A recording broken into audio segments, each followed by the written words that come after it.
Mesdames, mesdemoiselles, messieurs, je pense que je n'ai jamais parlé de ça de ma vie et que vraiment, c'est un animé un peu, comment dire, un peu oublié sur cette chaîne YouTube et il a droit à son heure de gloire.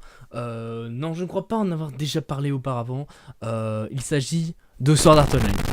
Alors Sword Art Online, pourquoi j'en parle en ce moment? Eh bien pour le clic, parce que le nouveau trailer est sorti il y a 2 semaines, j'ai un peu de retard. Ouais, vous êtes habitués de toute façon. Et bien parlons-en. Ce trailer, on va faire des petites hypothèses parce que il y a quand même pas mal de choses intéressantes. Et si mes théories s'avèrent justes, eh bien Sword Art Online va prendre un tournant auquel je pense très peu de personnes avaient pensé. Donc c'est parti, petite analyse du trailer, puis on théorise. Scène numéro 1, on voit Kirito qui mange avec 2 enfants, son pote Yu-Gi-Oh je crois, et une petite fille du nom de Alice. Scène numéro 2, Alice se fait kidnapper. Scène numéro 3, on voit Kirito qui explique à Asuna et Shinon que lorsqu'il faisait des tests sur ce monde, il garde des souvenirs, sauf pour cet essai bien précis, et qu'il est possible d'entrer dans ce monde grâce à l'âme. Scène numéro 4, Kirito se fait seringuer, il est sûrement mort, dans d'atroces souffrances, et on ne le reverra plus jamais. Scène numéro 5, après on voit le famoso Kirito qui nique des mères sans aucun souci, philosophie, Hakuna Matata.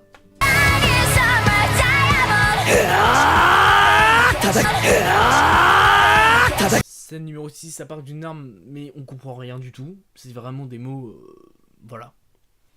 Scène numéro 7, Kirito se questionne sur qui est Alice, qui est sûrement l'IA qui échappe au système. Attention, petite parenthèse de youtubeur classique, ce que je raconte c'est pas la vérité, c'est mon avis, c'est mes théories, j'ai pas été les chercher sur le web, y a rien de concret dans ce que je dis, ça peut être du bullshit, voilà.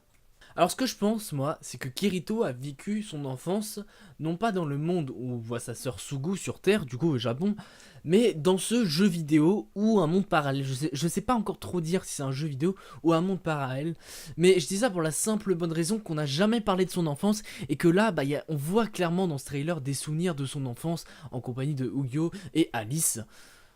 On voit qu'il mange un pique-nique et d'ailleurs on n'oublie pas, hein, dans la saison 1, que Kirito il adore les sandwichs d'Asuna, sûrement parce que s'il rappelle les sandwichs d'Alice, voilà, on peut dire que j'ai l'œil mesdames et messieurs, merci beaucoup, merci. Ou alors il s'agit tout simplement d'un jeu vidéo qui est basé sur les souvenirs d'une seule personne et là ce serait forcément les souvenirs de Kirito.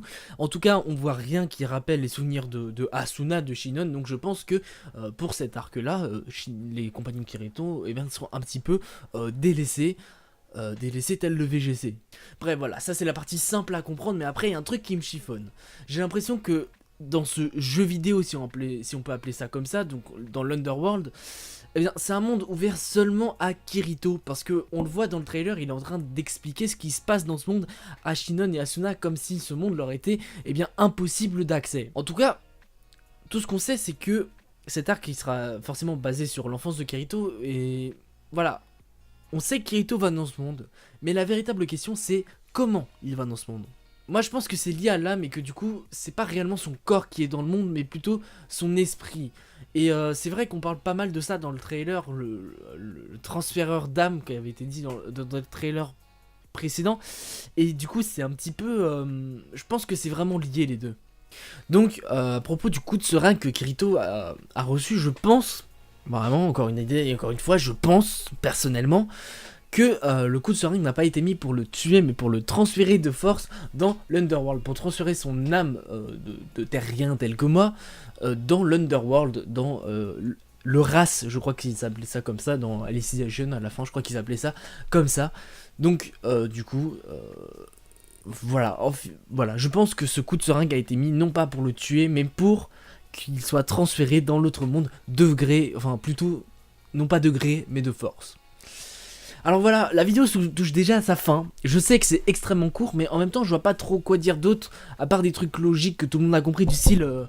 Oh là là, mais ça veut dire que Kirito va recourir la mémoire et va essayer de sauver son amie Alice. Oh là là, je ne l'avais pas du tout vu venir. Qu'est-ce que c'est incroyable. Ouais, vive Kirito. Du coup je vais vous laisser là, on aura plus de nouvelles le 6 octobre sur Wakanim. Je vous dis à plus tout le monde.